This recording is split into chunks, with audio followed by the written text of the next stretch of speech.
तो आज मैं आपको एक अनोखी रहस्यमय कहानी सुनाऊंगा। अगर आप चैनल पर नए हैं तो अभी सब्सक्राइब कर ले तथा कहानी पूरा देखें। अंत में एक अनोखा रहस्य छुपा है। धन्यवाद। तो सुनिए। सृष्टि में एक समय ऐसा आया जब ब्रह्मांडीय लय में थोड़ी विसंगति उत्पन्न हो गई थी। इसका कारण था राग विद्या का अहंकार। देवलोक में एक अद्वितीय गंधर्व पुत्र था जिसका नाम सोनाद था।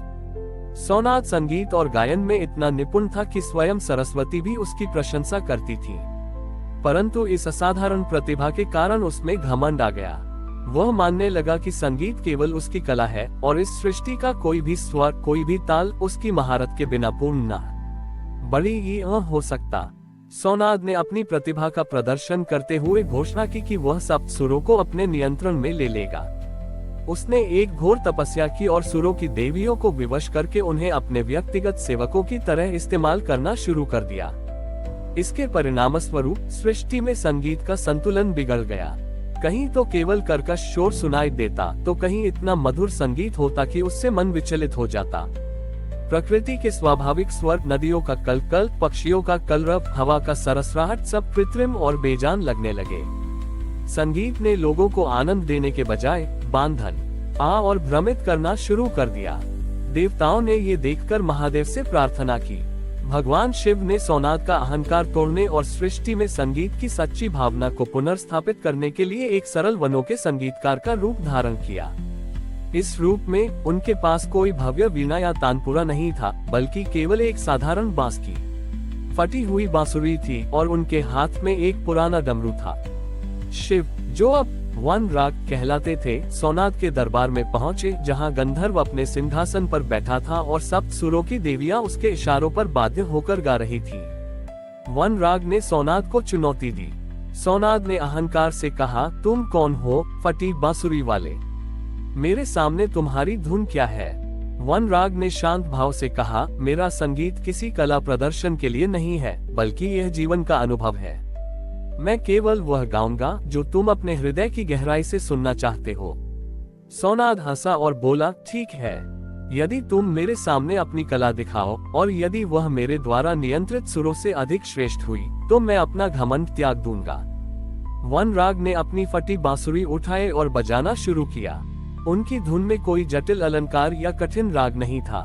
उन्होंने जो बजाया वह था आनाद का संगीत, वह स्वर जो किसी वाद्य यंत्र से नहीं निकलता बल्कि ब्रह्मांड के मौन से उत्पन्न होता है। जैसे ही वन राग ने बजाना शुरू किया, सबसे पहले वहां उपस्थित सभी जीवों का आंतरिक शोर शांत हो गया। फिर उनकी फटी बांसुरी से जो धुन निकली वह सीधे उन सप्त सुरों की देवियों के हृदय तक पहुंची जिन्हें सोनाद ने बांध रखा था। देवियों ने सुना कि यह धुन उन्हें किसी नियम या बंधन से नहीं गा रही, बल्कि उन्हें मुक्ति दे रही है। ये वह संगीत था जिसमें सृष्टि के निर्माण और लय का सत्य छिपा था, वही लय जिसमें विनाश के बाद पुनर्निर्माण का वादा होता है। जैसे ही देवियों ने उस अनाद के सत्य को पहचाना, वे स्वयं ही सोनाद के नियंत्रण से मुक्त हो गईं और वनराग के चारों ओर नृत्य करने लगीं। उन्होंने अब आनंद और स्वतंत्रता से गाना शुरू कर दिया। सोनाद ने देखा कि उसके द्वारा नियंत्रित संगीत अब उसका नहीं रहा। उसने पाया कि वन राग ने किसी भी नियम को तोड़ा नहीं, बल्कि उन्होंने संगीत के सबसे गहरे नियम को पुनर्जीवित किया था। वह नियम जो कहता है कि कला बंधन नहीं बल्कि मुक्ति का माध्यम है। सोनाद का घमंड तुरंत टूट गया।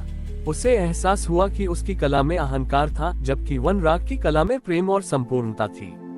सोनाद ने वन राग के चरणों में गिरकर क्षमा मांगी। उसी क्षण वन राग अपने वास्तविक रूप नटराज शिव में प्रकट हुए। शिव ने सोनाद को उठाया और कहा, वत्स, संगीत शिव का है पर अहंकार का नहीं। कला की सच्ची शक्ति यह नहीं है कि तुम कितने सुरों को नियंत्रित करते हो, बल्कि यह है कि तुम कितने हृदय को मुक्ति देते हो। संगीत की लय केवल तब तक सही है जब तक वह जीवन की प्राकृतिक लय के साथ समन्वय में रहती है। सोनाद ने उस दिन से अहंकार त्याग दिया और एक सच्चा साधक बन गया, जिसने अपनी कला को केवल सृष्टि के आनंद और शांति के लिए समर्पित कर दिया। और इस प्रकार शिव ने बिना युद्ध किए केवल शाश्वत संगीत की शक्ति से ब्रह्मांड का बड़ी ही लय को पुनर्स्थापित किया। सोनाद, जिसने अब नटराज शिव से संगीत का सच्चा अर्थ समझा था, अपना घमंड त्याग कर एक विनम्र शिष्य बन गया। उसने शिव से प्रार्थना की कि वह उसे उस नाद के संगीत को समझने और उसका उपयोग सृष्टि की भलाई के लिए करने का आशीर्वाद दे। महादेव ने सोनाद को आशीर्वाद दिया और कहा, वत्स, तुमने अब संगीत के सार को पहचान लिया है। ये नाद का संगीत जो मौन से उत्पन्न होता है वही परवानी है। ये किसी भी बंधन को तोड़ सकता है। मैं तुम्हें एक विशेष डमरू प्रदान करता हूँ। शिव ने अपने आनंद तांडव के समय उपयोग किए जाने वाले डमरू से एक सूक्ष्म प्रतिकृति रेप्लिका निकालकर सोनाद को दी। इस डमरू को भावनाद के नाम से जाना जाएगा।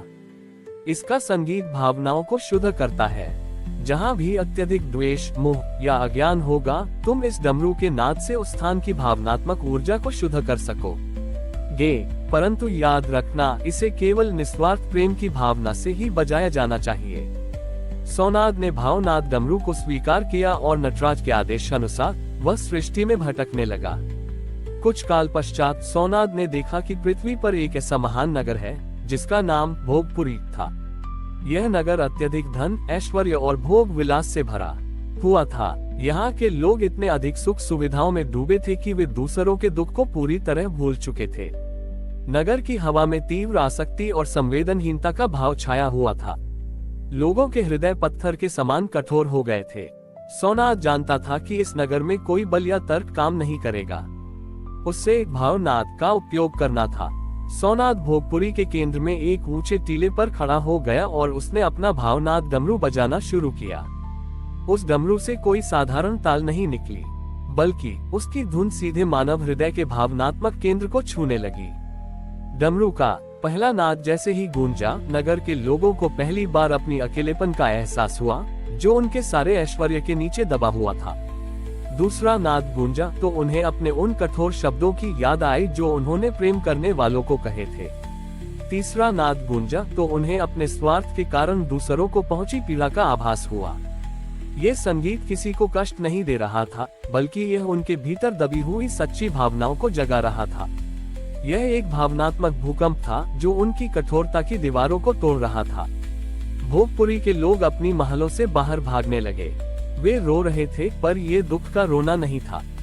ये पश्चाताप और शुद्धि के आंसू थे। राजा से लेकर साधारण नागरिक तक सभी ने पहली बार अपने आसपास के गरीबों और पीड़ितों की ओर देखा। उनकी संवेदनहीनता की परतें गल चुकी थीं। सोनाद ने लगातार 3 दिन तक डमरू बजाया। तीसरे दिन जब उसने डमरू बजाना बंद किया तो भोगपुरी बदल चुकी थी।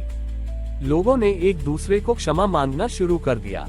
उन्होंने अपने महलों को गरीबों के लिए एक खोल दिया और सारा अतिरिक्त धन दान कर दिया। नगर का नाम अब भोगपुरी से बदलकर त्यागपुरी हो गया। सोनाद ने देखा कि संगीत ने बिना कोई वस्तु बदले केवल लोगों के आंतरिक भाव को बदलकर पूरे समाज को बदल दिया था। उसने समझा कि नटराज शिव का संगीत केवल कला नहीं, बल्कि परम शुद्धि का माध्यम है। सोनाद ने इस भावनाद डमरू के साथ अपनी यात्रा जारी रखी और हर उस स्थान पर प्रेम और निस्वार्थता का भाव जगाया जहां मानवीय भावनाएं कठोर हो गई थीं। और इस प्रकार शिव का संगीत सृष्टि में समरसता और करुणा का संचार करता रहा। हमारी और भी आध्यात्मिक एवं अनोखी कहानियां देखने के लिए हमारे चैनल पर जाएं तथा धार्मिक एवं पौराणिक अनोखी कहानियां हमारे चैनल पर है। कृपया जाके देखें तथा हमारे चैनल को सब्सक्राइब करके रखें और वीडियो लाइक जरूर करें। धन्यवाद।